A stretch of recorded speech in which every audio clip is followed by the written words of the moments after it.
La mañana del 3 de diciembre de 1942 llegó como cualquier otra sobre Henderson Field, hasta que un vuelo de reconocimiento trajo unas fotos que helaban la sangre. A primera vista, palmeras moviéndose con el viento. Los analistas aliados vieron que las sombras no encajaban con lo que debía ser. Algo en los ángulos parecía falso, forzado.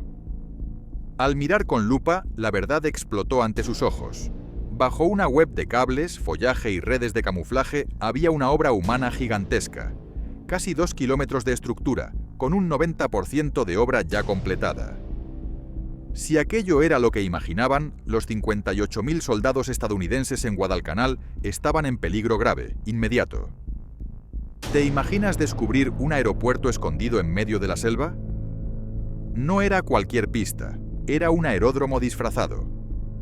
Las unidades japonesas que habían aterrizado en Munda Point a finales de noviembre no eran improvisadas, eran especialistas de primera línea. Trabajando cuando la noche caía, con una precisión casi quirúrgica, convirtieron una plantación de cocos en una base aérea sin que los aliados lo notaran desde el cielo. Su truco era de manual de ingeniería furtiva. Cada noche elegían un tramo, trepaban por las copas, tensaban cables de acero entre las palmeras y luego talaban los troncos desde la base. Los árboles quedaban flotando, sostenidos por esos cables, mientras excavadoras nivelaban el terreno coralino.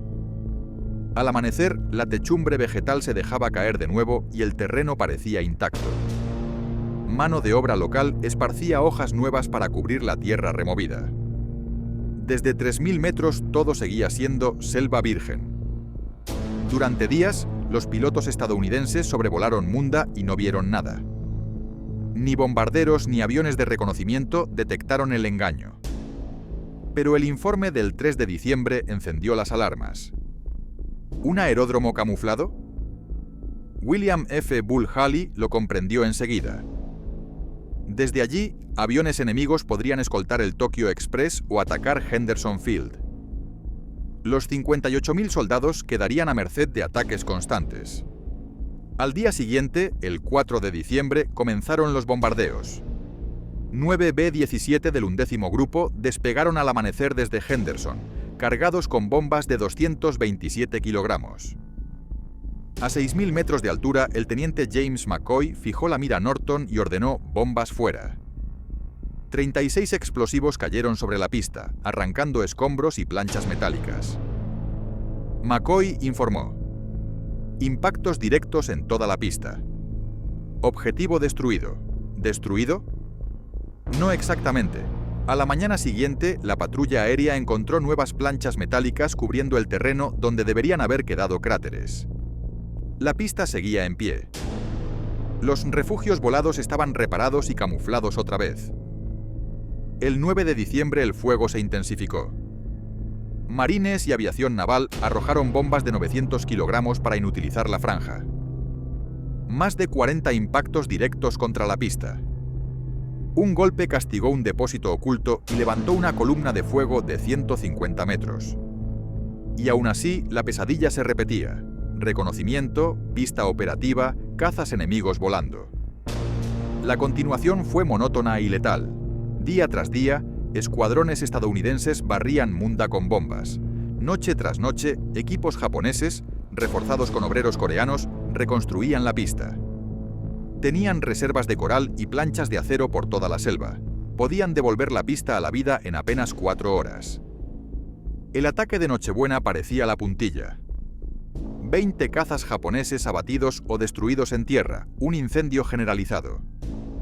Pero contra todo pronóstico, a la mañana siguiente 6 Ceros despegaron de Munda y atacaron posiciones en Guadalcanal. Para Año Nuevo ya operaban bombarderos medianos. En solo un mes, los estadounidenses habían arrojado entre 150 y 200 toneladas de explosivos contra una sola pista.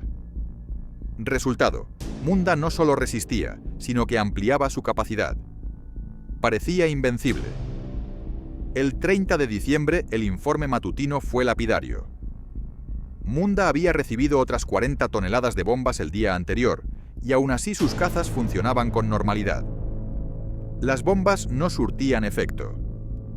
Bull Haley vio la respuesta obvia: fuego naval concentrado. La idea, arriesgada, era penetrar 200 millas en aguas controladas por Japón, disparar cientos de proyectiles en 1 hora durante la noche y salir antes del amanecer. Una maniobra que ninguna fuerza naval estadounidense había intentado desde que empezó la guerra. Así nació la operación. El almirante Ainsworth comandaría la fuerza de tarea formada por cruceros como el Nashville, St. Louis y Helena, acompañados por destructores como Fletcher y Onon. Otra fuerza al sur daría cobertura lejana. El bombardeo sería también pantalla para un desembarco masivo el 4 de enero, distracción y protección a la vez. A bordo del Nashville, Ainsworth estudiaba mapas detalladamente. El acceso a Munda estaba enredado en arrecifes y pasajes estrechos. La mayor dificultad era entrar sin ser detectados y salir antes de que la aviación japonesa alcanzara a los barcos. El plan quedó fijado el 2 de enero en una reunión a bordo del Liville. Cada crucero soltaría fuego durante 10 minutos mientras navegaba a 18 nudos a lo largo de una franja de 3 millas. Cada buque llevaría casi 100 proyectiles de 6 pulgadas. Los destructores complementarían con una cadencia fuerte, 10 disparos por minuto por cada cañón de 5 pulgadas. La navegación nocturna dependería por completo del radar y de un apoyo clave, el submarino Greyback, al mando del teniente comandante Edward Stephen, emergiendo exactamente a 2 millas al noroeste de Punta Vigineta para servir de faro móvil. El Greyback ya estaba en misión, pese a una situación dramática a bordo. Un marinero tuvo que ser operado de apendicitis en inmersión, usando cucharas de cocina y alicates del motor como herramientas quirúrgicas. ¿Quién se opera así? La realidad supera la ficción. Para la observación aérea se contó con aviones PBJ Black Cat equipados con radar. A diferencia de los hidroaviones de los cruceros, los Black Cat podían orbitar horas y afinar la puntería desde el aire. El teniente comandante Dennis Crowley organizó esas misiones. Él mismo volaría el 2 y 3 de enero, hostigando a Munda y memorizando referencias clave. La orden fue tajante: nada de radio hacia la playa ni señales luminosas, 0 señales que alertaran a los vigías japoneses. Oscuridad total, sorpresa total. En su informe posterior, Crowley enfatizó que aquel bombardeo nocturno fue pionero, el primero que combinó instrumentos modernos de radar y la coordinación de unidades de superficie, submarinos y aeronaves en una operación nocturna contra instalaciones terrestres. A las 20 horas del 4 de enero, al suroeste de las islas Russell, la fuerza de tarea AFIM se separó de la cobertura y giró al noroeste rumbo a aguas enemigas. 5 barcos en formación, liderados por el Nashville, seguido por St. Louis y Helena, con los destructores Fletcher y Onon rugiendo detrás. Avanzaron a 26 nudos y se internaron 200 millas en el corazón del mar controlado por Japón. Listos para la noche más caliente de la campaña. La noche no podía ser más cerrada. Un cielo completamente tapado por nubes, sin rastro de estrellas, y lluvias intermitentes que reducían la visibilidad a prácticamente cero. ¿Escenario ideal para avanzar sin ser visto? ¿O para estrellarse contra un arrecife? En el puente del Nashville, el capitán Spanagel clavaba la mirada en el radar SG. En la pantalla, los ecos verdes se deformaban en figuras fantasmales. Islas, arrecifes, manchas sin contorno. Ese aparato era su salvación. Sin él, la misión estaba perdida. El sonar lanzaba pings constantes en busca de amenazas submarinas, mientras el navegante corregía la posición cada pocos minutos comparando señales y mapas. A las 23 horas, los cruceros lanzaron hidroaviones de reconocimiento. Para que despegaran, hubo que encender ráfagas de luz brevísimas. Un riesgo enorme. Un segundo iluminados podía atraer a cualquier vigía enemigo. Aún así, los Seagull llevaban bengalas por si había emergencias. La orden era clara: volar tras la isla Renova y vigilar que no aparecieran barcos japoneses. Media hora más tarde, los Black Cat rugían sobre Munda soltando bombas de 227 kilogramos, y de paso, tapando con su estruendo la aproximación de la escuadra. Los reflectores nipones buscaban desesperados aviones, sin imaginar que la amenaza venía por mar. A las 0 horas 25 minutos, el radar del Nashville detectó al Greyback en el punto exacto previsto, 2 millas al noroeste de Punta Vigineta. El submarino lanzó una señal luminosa de desafío. El Nashville contestó de inmediato. Todo encajaba como debía. La columna bajó a 18 nudos, lista para la entrada final. Pero la tensión era insoportable. Aquellas aguas eran la ruta nocturna del Tokyo Express. Bastaba un encuentro para arruinarlo todo. Y entonces, ocurrió. Los vigías del Fletcher avistaron una mole a 4.000 metros, un barco inmenso justo en la trayectoria. Oficiales y marinos confirmaron la visión. Sin embargo, el radar no mostraba nada. ¿Cómo era posible? El operador, desesperado, golpeaba la consola. El comandante del Fletcher ordenó girar a babor y preparar los tubos lanzatorpedos. Lo extraño, aquella supuesta nave enemiga parecía moverse a la par de ellos, manteniendo la misma posición relativa. Eso no tenía lógica. Finalmente no dispararon. Pero a las 0:42, el Nashville abrió fuego. 15 cañones de 6 pulgadas quebraron la oscuridad. El resplandor iluminó todo y la nave fantasma se desvaneció. No había nada. Habían disparado contra su propia sombra proyectada en la bruma. El error no acabó ahí. Cuando a la 1:13 el San Luis tomó el relevo, la sombra volvió a aparecer. El Nashville, convencido otra vez de que era una lancha torpedera enemiga, disparó de nuevo. Más tarde se supo que los japoneses también sufrían estas alucinaciones en la negrura. Documentos capturados describían destructores nipones persiguiendo barcos fantasma. En noches como aquella, los espectros eran tan creíbles como el miedo. El Nashville retomó el rumbo de ataque. Avanzaba a 18 nudos, directo al objetivo. Ahora sí, los japoneses sabían que estaban allí. De pronto, sus 15 cañones tronaron en una descarga brutal. Proyectiles de 60 kilogramos salieron disparados a 2.600 pies por segundo, trazando curvas de fuego. La primera ráfaga impactó a 12 kilómetros, levantando columnas de coral y agua.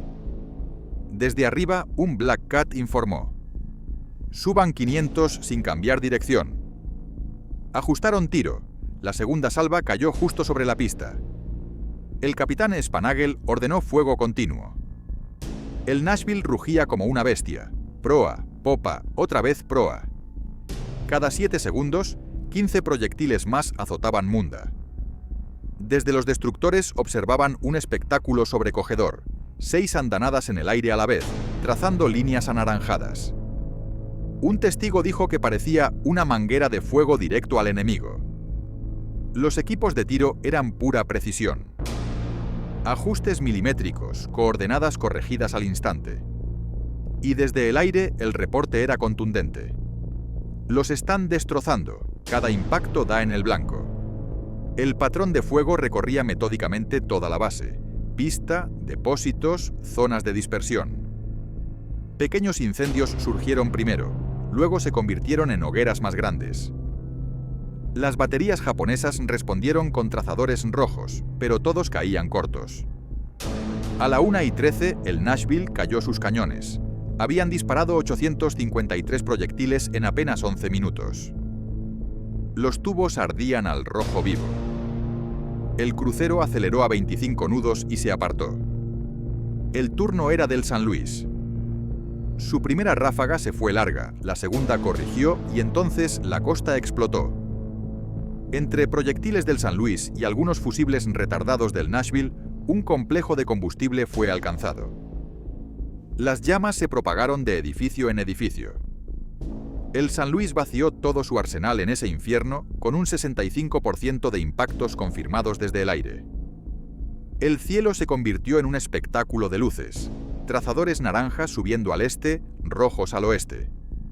Todo reflejado en los depósitos incendiados. 10 minutos más tarde, el Helena entró en escena. Su primera salva cayó corta, la segunda fue mortal. Desde el aire se escuchó por radio: «Hermoso, perfecto». Los artilleros del Helena ya estaban afinados. Una explosión monumental iluminó el horizonte, visible a 30 kilómetros. Según el Black Cat, el Helena cubrió todo Manda Point, provocando una gigantesca detonación al norte de la pista. A la 1:40 fue el turno de los destructores. El Fletcher y el Oanon desataron fuego con sus cañones de 5 pulgadas. Sus proyectiles eran más pequeños, pero la cadencia los volvía devastadores. Sus disparos barrían la playa, los refugios y los objetivos secundarios. Los pequeños focos de fuego se fundieron en un solo infierno. Tras 10 minutos de martilleo brutal, llegó la orden por radio. ¡Alto el fuego! Habían pasado 48 minutos y se habían lanzado 4.000 proyectiles. La fuerza de tarea A-Firm se retiraba envuelta en sombras, mientras Munda ardía detrás de ellos como un volcán encendido. Creían que lo peor había terminado, pero no sabían aún cuánto resistiría su enemigo. A las 7 de la mañana, la escuadra navegaba a unas 30 millas al sur de las Islas Russell. Todo parecía tranquilo, casi seguro. Por encima, 4 cazas Wildcat de Henderson Field patrullaban como guardianes. Los buques bajaron a 28 nudos, y la tensión acumulada durante la noche empezó a disiparse. Algunos hombres incluso se permitían respirar aliviados. Un par de horas después, se unieron al resto de la Fuerza de Tarea 67. Allí estaban los cruceros Honolulu, Louisville, Columbia y el neozelandés Achilles, además de 3 destructores que completaban el grupo. Como necesitaban recuperar sus hidroaviones, la velocidad se redujo a 15 nudos. Algunos seguían en alerta máxima, pero otros se relajaron demasiado. En el Honolulu, incluso hacían prácticas de artillería como si no pasara nada. Parecía todo bajo control. Pero de repente, el cielo se abrió con 6 bombarderos en picado Aichi de 3A, venían desde la dirección de Henderson Field, a 12.000 pies de altura, iluminados de lleno por el sol desde atrás, lo que los hacía irreconocibles. El radar ya los había detectado minutos antes, pero todos asumieron que eran aliados. Parecían Wildcats. Hasta un PBI Catalina cruzó entre ellos antes del ataque, reforzando la ilusión. Los japoneses sabían perfectamente cómo engañar. Y cuando estuvieron listos, se lanzaron en picado a 75 grados. Nadie alcanzó a reaccionar. El Honolulu apenas giraba a babor cuando las primeras bombas comenzaron a caer. 3 estallaron muy cerca. Una a 25 metros de babor, 2 a estribor. Columnas de agua gigantes envolvieron al crucero. Sus cañones antiaéreos solo pudieron disparar una vez antes de que los enemigos pasaran rugiendo por encima. Más atrás, el Achilles fue sorprendido por completo. Su tripulación estaba convencida de que esos aviones eran Wildcats en formación de rombo. Solo cuando se lanzaron en picado entendieron la verdad, y ya era demasiado tarde. Apenas 3 cañones de 20 milímetros alcanzaron a abrir fuego. Una bomba golpeó directo en la torreta número 3. La explosión fue brutal. Una plancha de acero de casi 1 pulgada salió despedida hacia el mar, otra se elevó como proyectil y volvió a caer sobre la torreta. 9 hombres murieron de inmediato. Una ametralladora quedó colgando del techo partido, sujeta apenas por un perno. El Columbia y el Louisville respondieron con fuego antiaéreo. El Louisville alcanzó a un Aichi a solo 700 metros, que se desplomó y se estrelló contra el mar. Otro avión intentó atacar desde popa con ametralladoras, pero fue repelido por disparos de 20 milímetros. Los bombarderos restantes se lanzaron contra el St. Louis y el Helena, que estaban a más de 3.500 metros. Ambos cruceros levantaron una auténtica muralla de fuego. Uno de los aviones japoneses lanzó su bomba sin precisión, que cayó cerca del St. Louis sin hacer daño. Otro fue derribado por la artillería del Helena. El O'Bannon informó que 5 aparatos enemigos ardían en el agua. Todo terminó en apenas 6 minutos. Aunque el fuego seguía devorando la torreta del Achilles, los equipos lo sofocaron rápidamente y el barco mantuvo su posición sin perder velocidad. El 8 de enero, la flota regresó a Espíritu Santo con la sensación de haber triunfado. Habían visto Munda ardiendo y escuchado los informes optimistas de los observadores. El almirante Ainsworth estaba confiado. Los reportes del Catalina indicaban que el bombardeo había funcionado. Pero la realidad fue otra. Al llegar las fotos de reconocimiento, el golpe fue duro. Apenas 18 horas después del ataque, cazas japoneses despegaban de Munda. La pista ya tenía nuevas planchas metálicas tapando los cráteres, las áreas de dispersión estaban reparadas y las defensas antiaéreas otra vez activas. 4.000 proyectiles, ilusiones de barcos fantasma y una incursión arriesgadísima. Todo solo sirvió para retrasar al enemigo unas pocas horas. Y lo peor, los japoneses no solo resistían, seguían creciendo. A mediados de enero, sus ingenieros ya casi tenían listo un segundo aeródromo en Villa Stanmore, al otro lado del Golfo de Kula. 2 bases conectadas, duplicando la amenaza contra Guadalcanal. Los ataques siguieron. Entre el descubrimiento de Munda y enero, se realizaron 90 misiones aéreas contra la pista. Ninguna dio resultados duraderos. Los japoneses tenían coral, acero y maquinaria escondida por toda la selva. Podían arreglar una pista bombardeada en apenas 4 horas. El almirante Think-Pak lo dijo sin rodeos. Los bombardeos navales causan daños pasajeros, pero no resuelven nada. Aún así, cada noche los nipones usaban barcazas para mover tropas y suministros. En diciembre, los vigías aliados contaron 28 barcazas en un solo convoy. La guarnición de la isla de Vila pasó de 400 hombres a 4.000. El 19 de enero llegaron nuevas órdenes. Atacar Villa Stanmore, cortar los suministros, frenar la expansión japonesa. Ainsworth reunió una fuerza más pequeña, 2 cruceros, el Nashville y el Helena, acompañados por los destructores Nicholas, de Haven, Radford y el O'Bannon. Pero el Golfo de Kula era una trampa mortal. Aguas angostas, fuego concentrado, un posible suicidio. El 1 de mayo comenzó el bombardeo final. Esta vez 15 buques lanzaron 10.000 proyectiles en una sola hora. Munda volvió a arder. Pero la tragedia golpeó al Nashville. Una explosión interna en la torreta 3, causada por ignición prematura, dejó muertos y heridos. Aún así, siguieron disparando. Mientras tanto, destructores minadores sembraron 252 minas a lo largo de 8.400 yardas de costa. 2 días después, 3 destructores japoneses quedaron destrozados al chocar contra esas trampas. El amanecer no trajo descanso. Aviones enemigos localizaron a la flota, pero 102 cazas estadounidenses los interceptaron. El saldo: 17 aviones japoneses derribados a cambio de 5 pérdidas propias. El informe final fue contundente. Semejante bombardeo, solo para hostigar, no justificaba gastar 10.000 proyectiles. Y tenían razón. Horas después, ambos aeródromos estaban otra vez operativos. La conclusión era clara: había una sola manera de acabar con Munda. Con botas en el suelo. El 2 de julio de 1943, los estadounidenses desembarcaron en Nueva Georgia. Fueron 5 semanas de lucha salvaje en la selva, con enfermedades y resistencia fanática. Finalmente, el 5 de agosto, el aeródromo que ni el aire ni el mar habían podido destruir, cayó por fin por tierra. 2 semanas más tarde, aviones estadounidenses ya despegaban desde esa misma pista. La batalla sangrienta que había durado meses había terminado.